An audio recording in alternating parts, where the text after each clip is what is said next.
Howdy folks, and welcome back to another episode of Mingles with Jingles, and I need to warn you in advance that this may be a shorter than usual episode of Mingles with Jingles, although every time I say that, somehow still ends up being a 40-minute episode. Because, well, you can see what I've been getting up to this weekend.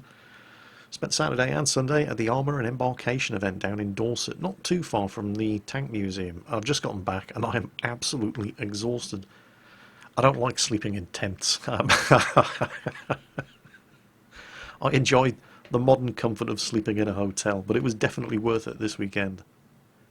What Armour and Embarkation is, it's an event from military vehicle owners and reenactors that basically commemorates the embarkation of the Allied forces for D-Day, for Operation Neptune, which was the naval part of the D-Day invasion of the Normandy beaches, and it takes place from Broadmain Camp, or what used to be Broadmain Camp in World War II, which was an army camp set up for some of the American troops who were due to embark down at Portland Harbour on board ships to invade Normandy. And it commemorates the build-up of the armour and the troops in the area and the embarkation of the troops onto the assault ships, hence the name Armour and Embarkation. They've been running it for a couple of years. Every time they have one of these events, the organiser always says, that was an organisational nightmare, I'm never doing it again, and then next year they do it again. So this is the third year now that they've been doing it, and you know, it was such incredible fun. And in this week's episode of Mingles with Jingles, instead of just flapping my lips for half an hour about whatever it was I got up to during the course of the week, I can actually show you. So, let's get started. Early on Saturday, we pitched up at Broadmain in Dorset, which now is just a field and a village, but back in 1944 was a huge mustering area for American forces ready to embark in the invasion of Normandy. There would have been camps like this scattered all over southern England, and back in those days, of course, there were no motorways, and so it was just country lanes and back roads that had to be used to get all of this armour and personnel from the various camps scattered around the southern counties down to ports like Portland, Weymouth, Southampton and Portsmouth in order to get on board the invasion fleet. And that's basically what Armour and Embarkation is. There are some astronomical costs involved in running an event like this. Just in terms of fuel costs alone, this event spent £18,000, and it didn't look like they were going to be able to raise the money for the event this year until Wargaming stepped in and said, we like what you're doing, here, have some money. And so the event was able to go ahead. And that's where I got involved. With Wargaming involvement, Richard Cutland, their military consultant, was there, as well as Hector from the English language team and Juan from the Spanish language team. And they said, well, it's a community event now. Any of the community contributors want to take part? And Rita and I both said, yes, please. And that's how we ended up driving around through the Dorset countryside in a whole bunch of tanks over the course of the weekend. And of course, as you can quite clearly see from the video running in the background, it wasn't just tanks, although there were tanks. There were a pair of M4 Shermans, there was an M3 Stuart, but there were also loads of army trucks, half-tracks, recovery vehicles, not to mention multiple dispatch rider motorcycles, which were going to prove invaluable for actually getting the convoy rolling and staying intact during the course of the event. As well as all the military vehicles, you also need some troops to embark, so there were reenactment groups present as well. One bunch of guys reenacting the 101st Airborne. I also went along as an airborne trooper, but I went 82nd Airborne, the hipster airborne division, because the 101st is just so mainstream. Also representing the US Army were a reenactment group doing the 1st Infantry Division, the Big Red One. You can see them here getting ready to board their transport just prior to rolling out at the start of the convoy. 10 o'clock Saturday morning, the convoy rolled out. We were lucky enough to be placed in the lead vehicle, which was an M4 artillery tractor. It's based on the chassis of the M2 light tank, which was obviously obsolete at the time, and they converted it into a gun tractor for towing anti-aircraft guns and artillery. It's estimated that there are only 13 surviving M4 artillery tractors left in the world, and even fewer are still in running condition, but we had one of them. And it was the lead vehicle of the armoured vehicles in the convoy on Saturday. Obviously you can see some of the jeeps going up ahead.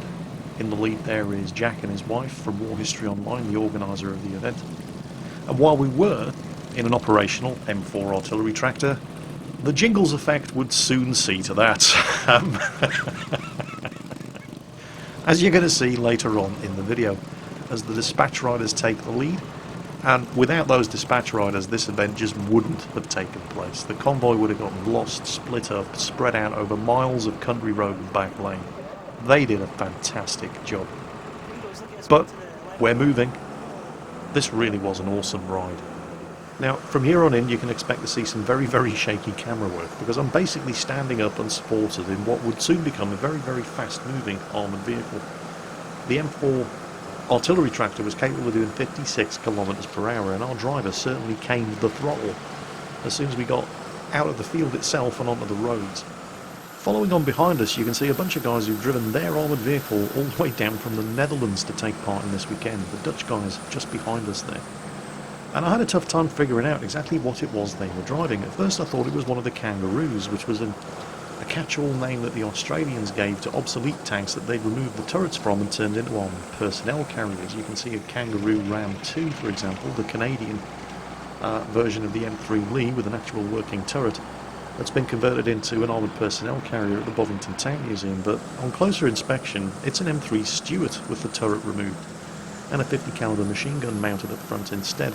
And the British Army actually used these with their M3 Stuarts. They were called Stuart Recce's, or reconnaissance vehicles. There was also a turretless version of the Stuart with extra radios, which was used as a command vehicle. And the Dutch guys have got themselves one right there. All the way down from the Netherlands, just for this weekend. Oh, did I mention, by the way, that Hector from Wargaming was along with Richard Cutland and Juan from the Spanish community. 4 years Hector's been working at Wargaming, and this is the first time he's ever gotten to ride in an armoured vehicle. So let's see what he thinks. So, Hector, how do you feel about your last job for Wargaming?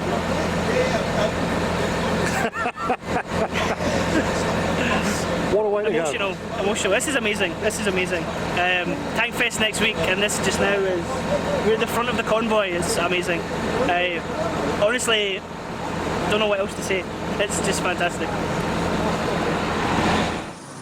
I mentioned earlier what a great job the dispatch riders were doing, and I can't overstate it enough. I mean, they had a lot of fun as well, but when you're in a road convoy of armoured vehicles that's half a mile long, under the best possible circumstances, you have to have people out there controlling traffic for you, and basically pissing off other drivers, which they took great delight in doing, just to ensure that the convoy doesn't get strung out across miles and miles of road every time we cross a junction, and other vehicles try to get into the convoy.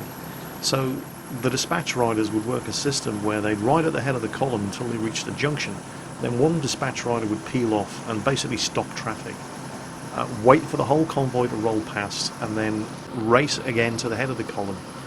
By the time they got there, of course, the column would have passed other road junctions, and other dispatch riders would have stopped to take care of traffic at those junctions. And of course, when you're driving a column of tanks and armoured vehicles, you don't stop for red lights. So the dispatch riders had great fun. And without these guys and their motorbikes, and these ladies in their motorbikes, all of these tanks and trucks and armoured personnel carriers and half-tracks would have been spread out across miles and miles and miles of country lane. So they really, really did do a fantastic job. Unfortunately, it was around about here where the Jingles effect struck, and the M4 artillery tractor, which we were riding in at the lead of the convoy, developed a couple of problems. I swear I didn't touch anything. It wasn't my fault. Something had gone wrong with the engine. It was starting to run very, very hot, and rather than risk destroying the engine, our driver took the wise decision to stop and take a quick look and see if there was anything we could do to fix it there and then.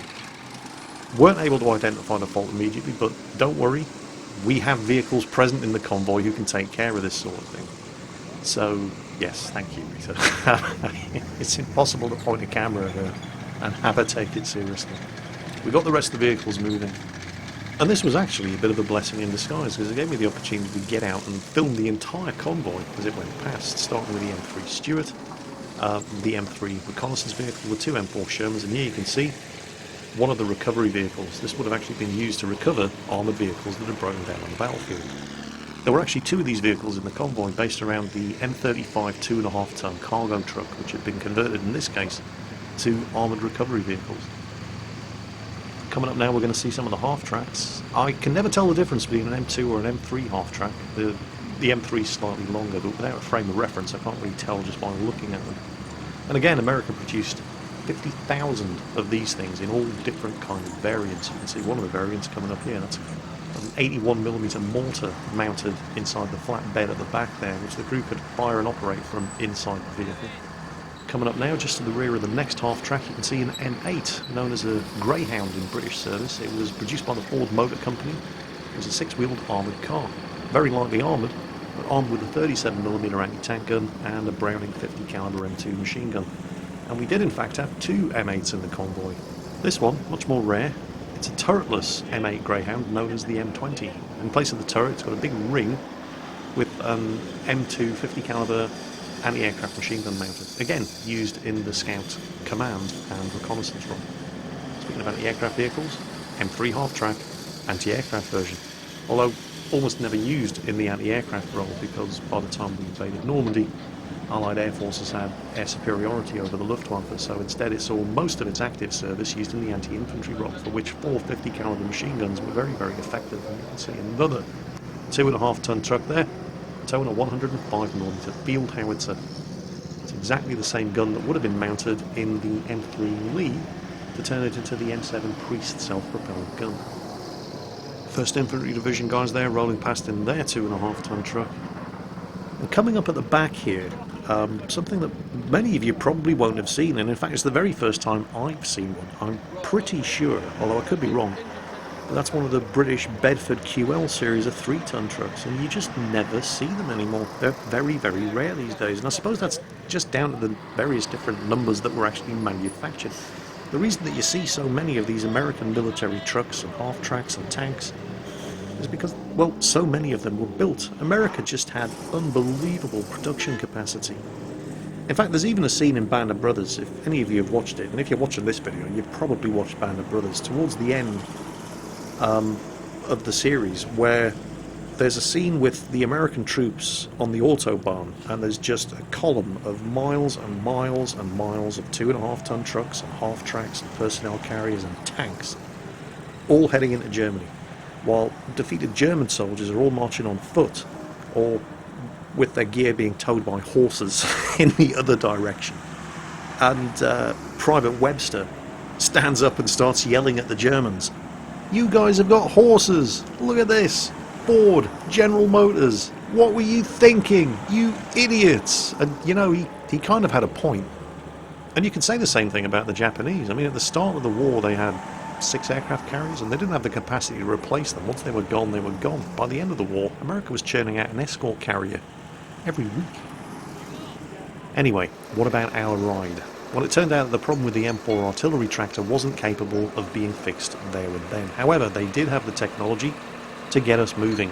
We were going to have to be towed, and that's exactly what the wrecker was for. You can see the mechanics here fixing the attachment points to the front of the M4 to make an A-frame which attaches to the rear of the 2.5 ton wrecker. And trust me, there is engine power and plenty to spare to get this 14.2 ton tractor moving again, and moving at some speed down these English country lanes, with the one dispatch rider who stayed with us to ensure that traffic stayed clear as we rejoined the rest of the convoy.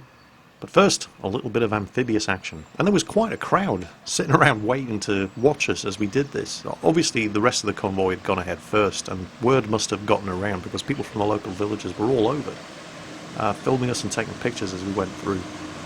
There it goes, the M35 2.5 ton wrecking truck, towing the M4 14.2 ton artillery tractor.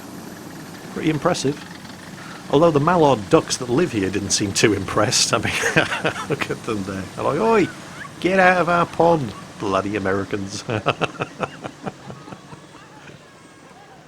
Well, from there we soon caught up with the rest of the convoy at the Bovington Tank Museum, and just coming up ahead at the back gate of the museum you can see the FV4005 as the rear gate sentry. And if you were at the Bovington Tank Museum on the Saturday, you will have been treated to a display of all of the vehicles in the convoy showing off in the arena. And of course we're going to be back to the Bovington Tank Museum for Tankfest this weekend coming, both days, Saturday and Sunday. After the display at the Tank Museum, it was on to the county town of Dorchester for their annual carnival, where the armour and embarkation vehicles were going to be the stars of the show on Dorchester High Street. This, for me, was the high point of the weekend. This was great. Even though we weren't driving around in the vehicles anymore, we were just, well, basically, almost effectively completely blocking the road off as the column just parked up on both sides. And at this point, we'd switched from the M4 into the M20 Greyhound six-wheeled scout car, which was fast and a really, really smooth ride along the road as well.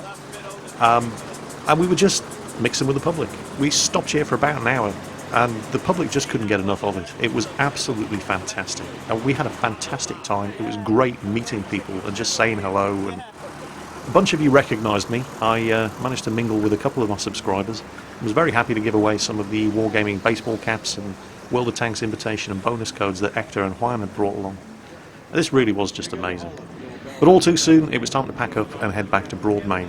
And, well, people were lining the streets for blocks just to wave at us as we went past. It was absolutely fantastic. But with the carnival over and done with, it was back to Broadmain for a well-deserved rest, a fantastic hog roast, and a 1940s swing band playing all of Glenn Miller's greatest hits for us in the village hall, and then to bed, because on Sunday we had an early start as well. Sunday was the town of Weymouth's annual Veterans Parade.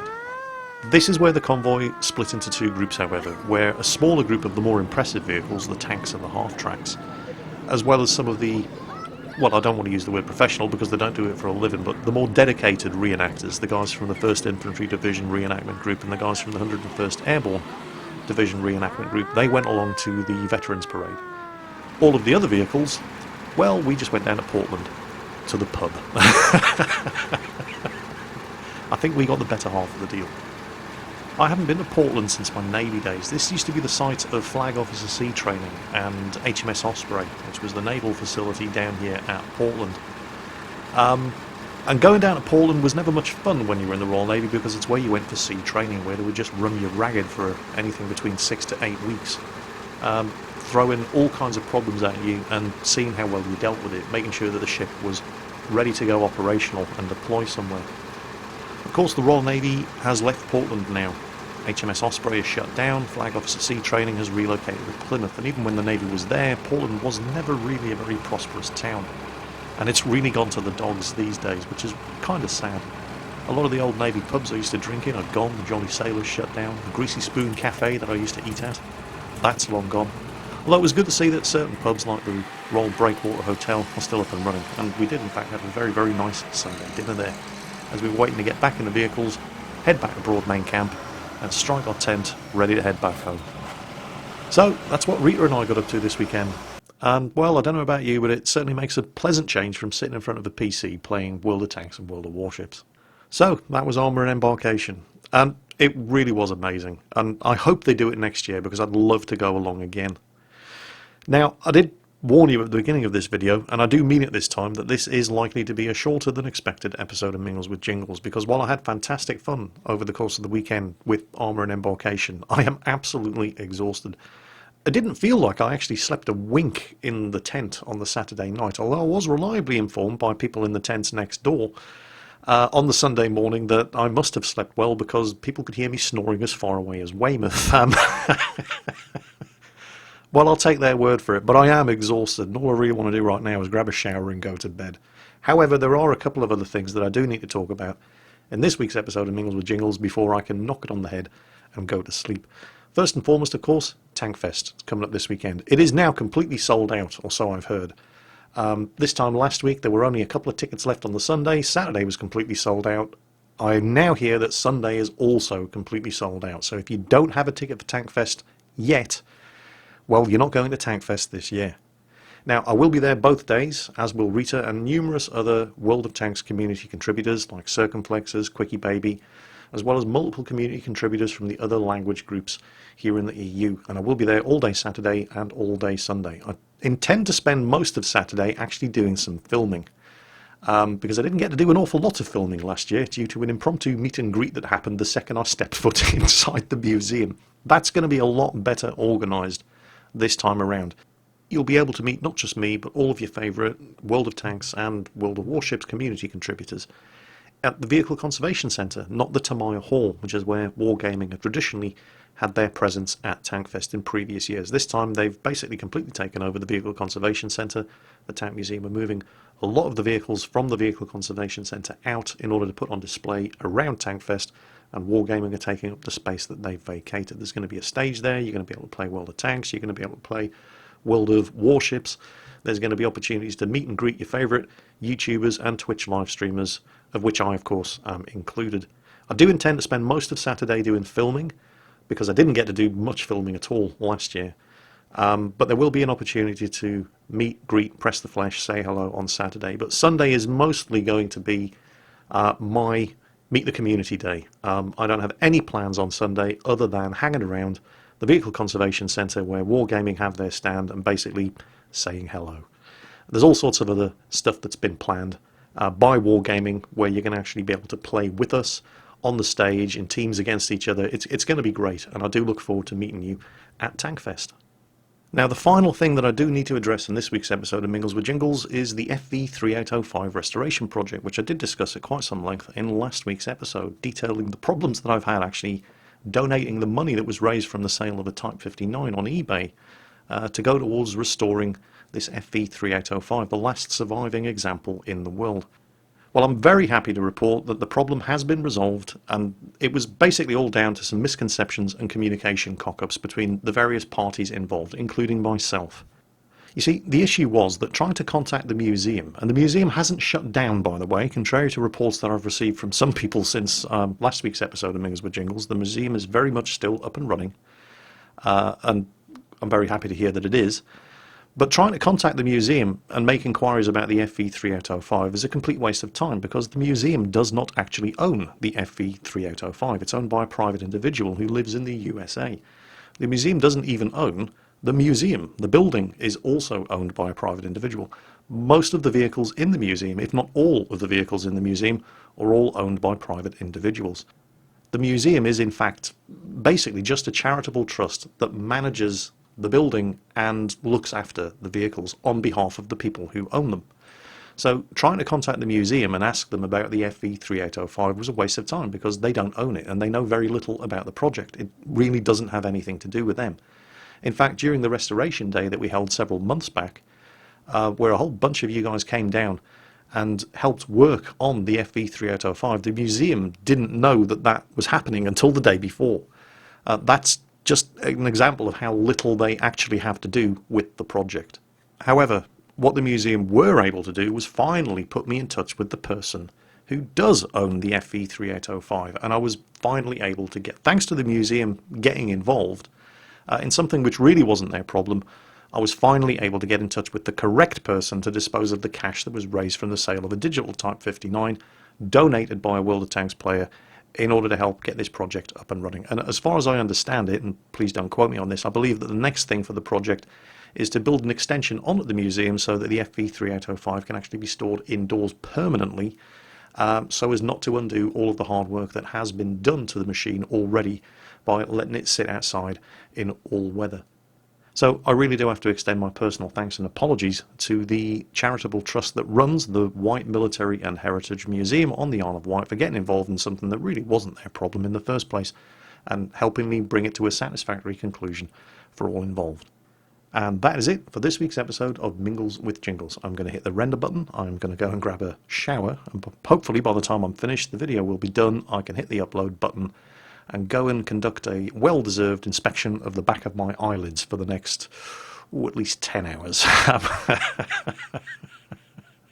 That's it for this week, folks. I had a great weekend. I hope you did too, and I hope to see as many of you as possible at Tankfest next weekend. Until next time, take care.